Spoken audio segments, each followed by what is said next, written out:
नमस्कार, मेरा नाम ज्ञानेश्वर है और आपने देखना शुरू किया है लाइव सिटीज का विशेष कार्यक्रम सुबह की चाय। देखिए, आज सुबह की चाय में हम चर्चा करेंगे कई मुद्दों पर, लेकिन इसके पहले यह बता दें कि आज प्रधानमंत्री नरेंद्र मोदी बिहार आ रहे हैं। लोकसभा चुनाव 2024 के मद्देनजर पहली जनसभा को संबोधित करेंगे। यह जनसभा जमुई में होगी, जहां एनडीए के प्रत्याशी चिराग पासवान के बहनोई अरुण भारती हैं। तो प्रधानमंत्री नरेंद्र मोदी की पहली सभा, इसके बाद बिहार की चुनावी फिजा में तेजी आएगी, गर्मी आएगी, यह भी बात तय है। प्रधानमंत्री फिर 7 अप्रैल को नवादा आने वाले हैं, जहां बीजेपी के प्रत्याशी विवेक ठाकुर हैं और कड़ी लड़ाई में फंसे हैं। तो देखिए, प्रधानमंत्री की यात्रा पर तो नजर रहेगी ही रहेगी। इसके अलावा आज पूर्णिया पर भी नजर रखनी होगी, जहां पप्पू यादव का नामांकन है। पप्पू यादव का नामांकन इसलिए महत्वपूर्ण हो गया है क्योंकि लालू यादव और तेजस्वी यादव ने जिद कर उन्हें कांग्रेस से टिकट नहीं लेने दिया। पप्पू यादव के सामने आरजेडी के प्रत्याशी बीमा भारती को उतार दिया। बीमा भारती ने कल नामांकन किया था, तो आज जब पप्पू यादव का नामांकन होगा तो शक्ति परीक्षण भी देखा जाएगा। तुलनात्मक लोग देखेंगे कि कल के नामांकन में और आज के नामांकन में क्या फर्क दिखा, किसकी बढ़त दिखी। कल के नामांकन में, बीमा भारती के नामांकन में खुद तेजस्वी यादव भी गए थे, लेकिन रंगभूमि मैदान में जो जनसभा हुई थी, जहां तेजस्वी यादव मौजूद थे, वहां पप्पू यादव जिंदाबाद के नारे भी लग गए थे। तो खैर, यह तो आज की बात हुई, लेकिन देखिए आगे जो कुछ बताने जा रहे हैं सुबह की चाय में, वह किसी का टेंशन बढ़ा सकती है, किसी का टेंशन घटा सकती है। तो देखिए, खबर ये आ रही है कि हिना साहब, मतलब शहाबुद्दीन की पत्नी और पप्पू यादव के बीच मेल बढ़ा है। क्यों मेल बढ़ा है, इसकी वजह क्या है, आप समझते हैं। दोनों किनसे तकलीफ में हैं, दोनों का साथ किसने छोड़ा। तो देखिए, शहाबुद्दीन की पत्नी हिना साहब की तकलीफ अधिक है। शहाबुद्दीन जब तक जिंदा थे तब तक उनकी ताकत क्या थी। लालू यादव के दरबार में भी जेल यात्रा के पहले वे किस हनक के साथ मौजूद होते थे, यह सभी जानते थे।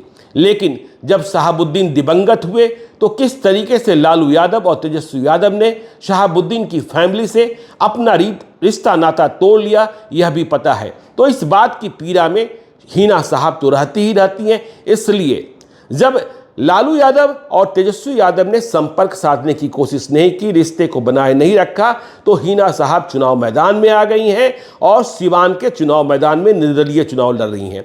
उधर पप्पू यादव भी अब निर्दलीय ही कहे जाएंगे, जबकि वे कह रहे हैं कि कांग्रेस के नेता हैं वे, और वे अपना नेता राहुल गांधी और प्रियंका गांधी को मानते हैं। तो देखिए, पप्पू यादव ने कल रात को हमसे ही बातचीत में कहा था कि हिना साहब की पीड़ा मुझसे देखी नहीं जाती है। मैं अपना चुनाव तो लड़ ही रहा हूं, लेकिन हिना साहब के लिए चुनाव प्रचार करने मैं सिवान जाऊंगा। तो देखिए, पप्पू यादव ने हिना साहब के लिए चुनाव प्रचार करने सिवान जाने की बात कहकर बड़ी चाल चल दी है, राजनीतिक बिसात बिछा दी है, क्योंकि शहाबुद्दीन की फैन फॉलोइंग मुस्लिमों में बहुत अधिक है और पूर्णिया में सबसे अधिक मुस्लिम मतदाता हैं। तो हिना साहब के लिए पप्पू यादव जाएंगे और पप्पू यादव के लिए हिना साहब भी जा सकती हैं, और इसका असर सिर्फ पूर्णिया और सिवान में ही नहीं दिखेगा, बिहार के दूसरे हिस्सों में भी दिखेगा, और यह टेंशन बढ़ाएगा लालू यादव का और तेजस्वी यादव का। क्योंकि देखिए, पूर्णिया के बारे में कहा जा रहा है कि बीमा भारती को भले आरजेडी ने प्रत्याशी बना दिया है, लेकिन वह मुख्य मुकाबले में होगी, इस बात की संभावना अभी नजर नहीं आ रही है। मुकाबला संतोष कुशवाहा बनाम पप्पू यादव का ही होगा। तो पहले तो तेजस्वी यादव को राजद की प्रत्याशी बीमा भारती को मुख्य मुकाबला में लाना होगा। तेजस्वी यादव ने कल कहा भी कि देखिए, मैं अभी आया हूं, बाद में लालू यादव भी आएंगे, लेकिन पप्पू यादव ने कल रात फिर से हाथ जोड़े लालू यादव के सामने और कहा कि देखिए, ऐसा मत कीजिए, मैं भी आपका ही हूं, आपको पिता तुल्य मानता हूं, आगे भी मानूंगा। पप्पू यादव ने इसके साथ यह भी कहा कि वह सारण में रोहिणी आचार्य और पाटलिपुत्रा में मीसा भारती, दोनों लालू यादव की बिटिया, इनके लिए भी चुनाव प्रचार करेंगे, वोट मांगेंगे। कटिहार में तारिक अनवर, भागलपुर में अजीत शर्मा और किशनगंज में डॉक्टर मोहम्मद जावेद के लिए भी वे अपील जारी करेंगे। तो पप्पू यादव ने बड़ी बिसात बिछाई है, हिना साहब का समर्थन लेने की कोशिश की है और हिना साहब ने समर्थन दिया, पप्पू यादव ने समर्थन दिया सिवान में, तो बड़ी बात होगी। अब देखिए आगे हम बात करते हैं लालू यादव के कुशवाहा कांड की, जो चलता हुआ दिखाई पड़ने लगा है और यह भाजपा का टेंशन बढ़ाने वाला है। देखिए बिहार में लवकुश राजनीति के जनक नीतीश कुमार माने जाते हैं, लेकिन बाद में कुशवाहा को तोड़ने की कोशिश उपेंद्र कुशवाहा और फिर बीजेपी ने की, लेकिन अब इसमें बड़ी सेंधमारी करने की कोशिश लालू यादव कर रहे हैं, इसलिए बीजेपी का टेंशन बढ़ना स्वाभाविक है। देखिए लालू यादव ने लोकसभा चुनाव 2024 की रणनीति तैयार करते वक्त बहुत सारी सीटों की, वैसी सीटों की जहां राजपूत उम्मीदवार होते थे, जहां यादव उम्मीदवार होते थे, उन्हें कुर्बानी दी है और वहां कुशवाहा उम्मीदवार उतार रहे हैं। देखिए सबसे अधिक संख्या में कुशवाहा उम्मीदवार मैदान में हो तो इसमें भी कोई गुरेज नहीं होना चाहिए यादवों के बाद। तो देखिए लालू यादव का यह कुशवाहा कांड, देखिए बिहार में कहा जाता है कि दो जातियां ऐसी हैं, राजपूत और कुशवाहा, जो टैक्टिकल वोटिंग करते हैं, वे अपने पक्ष के उम्मीदवार, मतलब अपनी जाति के उम्मीदवार को ही वोट करते हैं, चाहे वह किसी भी पार्टी का हो। पार्टी से बंधना नहीं, जाति से बंधना उनकी जरूरत हो जाती है। तो लालू यादव ने यह समझने की कोशिश की, राजपूतों के टिकट काटे हैं। राजपूतों के बारे में लालू यादव का निष्कर्ष यह है कि इनका मत आरजेडी को प्राप्त नहीं होता है। तो देखिए कुशवाहा कार्ड लालू यादव ने खेला है और यह कार्ड चलता हुआ दिखाई पड़ा। नतीजे क्या आएंगे यह वक्त बताएगा, और वहां तो विशेष तौर पर चलता हुआ दिखाई पड़ रहा है जहां कुशवाहा बनाम कुशवाहा का मुकाबला नहीं होना है। कुशवाहा बनाम कुशवाहा का मुकाबला हम सिर्फ काराकाट में देख रहे हैं, जहां उपेंद्र कुशवाहा राष्ट्रीय लोक मोर्चा अपनी पार्टी मतलब एनडीए के उम्मीदवार होंगे और सामने से इंडिया ब्लॉक के माले के उम्मीदवार राजाराम कुशवाहा होंगे। लेकिन देखिए लालू यादव ने किस तरीके से कुशवाहा टिकट दिए हैं। देखिए पहले चरण में ही औरंगाबाद में अभय कुशवाहा को लड़ाया जा रहा है। लालू यादव ने कांग्रेस को सीट लेने नहीं दी, क्योंकि कांग्रेस के बारे में लालू यादव को पता था कि वह सीट लेगी तो किसी राजपूत को देगी। अभय कुशवाहा कितना लड़ पाएंगे यह देखने की बात होगी। लेकिन नवादा में श्रवण कुशवाहा, देखिए लालू यादव ने राजवल्लभ यादव की फिक्र नहीं की, उनके भाई बागी होकर विनोद यादव मैदान में आ गए हैं, लेकिन लालू यादव ने टिकट दिया श्रवण कुशवाहा को और यहां कुशवाहा कार्ड चलता हुआ दिख रहा है। यहां अशोक महतो का भी प्रभाव दिख रहा है। देखिए अशोक महतो ने लालू यादव के यहां पहुंच बनाई थी नवादा से चुनाव लड़ने को, लेकिन टिकट दिया गया मुंगेर से। तो देखिए नवादा में अशोक महतो का प्रभाव अधिक है, तो यह प्रभाव भी दिख रहा है। तो श्रवण कुशवाहा मजबूती से विवेक ठाकुर से लड़ रहे हैं। विवेक ठाकुर के लिए आसान लड़ाई नवादा की नहीं है। अब देखिए राजाराम कुशवाहा के बारे में हमने आपको बताया ही। देखिए खबर ये आ रही है कि पूर्वी चंपारण से राजेश कुमार, जिनका परिचय राजेश कुशवाहा के रूप में है, डॉक्टर राजेश कुमार कुशवाहा के रूप में केसरिया के पूर्व विधायक है, उन्हें ही टिकट दिया जा रहा है। आलोक मेहता उजियारपुर में नित्यानंद राय का मुकाबला करेंगे, यह सभी जानते हैं, वे भी कुशवाहा हैं। देखिए सीतामढ़ी में सुनील कुशवाहा के नाम पर ही मुहर लगी थी, लेकिन यहां शिवहर और सीतामढ़ी को लेकर एक वैश्य को लड़ाना है, इसलिए उम्मीदवारी की घोषणा नहीं हो रही है। क्या एडजस्टमेंट होता है यह देखने की बात होगी, लेकिन लालू यादव के मन मस्तिष्क में सीतामढ़ी में कुशवाहा को लड़ाने की बात आई, जबकि यहां आरजेडी पहले के चुनावों में यादव को लड़ाता रहा है। कभी अर्जुन राय लड़े, कभी सीताराम यादव लड़े, तो यहां भी देखिए लालू यादव ने नवीनतम प्रयोग करने की कोशिश की। देखिए पटना साहिब की सीट पर भी लालू यादव ने कांग्रेस को सलाह दी है कि आप किसी कुशवाहा को ही चुनाव लड़ाएं। तो देखिए यदि कुशवाहा कार्ड चल जाता है, यादव के साथ कुशवाहा जुड़ जाते हैं, मुसलमान के साथ कुशवाहा जुड़ जाते हैं अपनी जाति के उम्मीदवार को देखकर, तो नतीजे चौंकाने वाले हो सकते हैं, ट्रेंड चौंकाने वाले हो सकते हैं। वैसे इस बात का ध्यान रखना होगा कि 2019 में कुछ एक क्षेत्रों को छोड़कर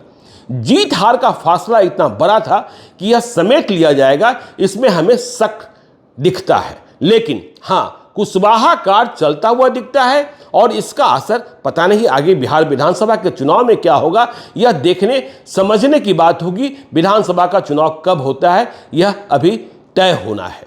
कई लोग कह रहे हैं कि 2024 में भी हो सकता है, वैसे 2025 में तो निर्धारित ही है। अब देखिए आगे हम बात करते हैं मुकेश सहनी की। मुकेश सहनी के बारे में पिछले 48 घंटों से खबर आ रही थी कि उनकी बात फिर से बन गई है, बस ऐलान शेष है, सीटों की बात हो गई है, उम्मीदवार तय हो गए हैं। लेकिन हमने देखा कि कल इस मामले में दोनों ओर से खामोशी है। हमने आरजेडी के कई नेताओं को टटोलने की कोशिश की, कहा गया कि बताया गया कि उन्हें कोई संदेशा ही नहीं प्राप्त है, जबकि जानकारी आ रही थी कि प्रेस कॉन्फ्रेंस होगी। तो यह समझने की बात है, जानने की बात है, मुकेश सहनी आखिर कब तक इंतजार करते रहेंगे। देखिए एनडीए से गठबंधन तो नहीं हुआ, अब यदि इंडिया ब्लॉक से भी नहीं हो रहा है, आरजेडी से भी नहीं हो रहा है, तो क्या मुकेश सहनी बगैर चुनाव लड़े बैठेंगे? यदि चुनाव नहीं लड़ेंगे, उनकी पार्टी वीआईपी चुनाव नहीं लड़ेगी, तो उसका राजनीतिक भविष्य क्या होगा, यह भी बड़ा सवाल पैदा होगा। देखिए वीआईपी पार्टी के पीछे कई लोग लगे हैं, कई ताकतें लगी हैं, उनके चुनाव चिन्ह को डिस्टर्ब किया गया, यह भी सभी को पता है।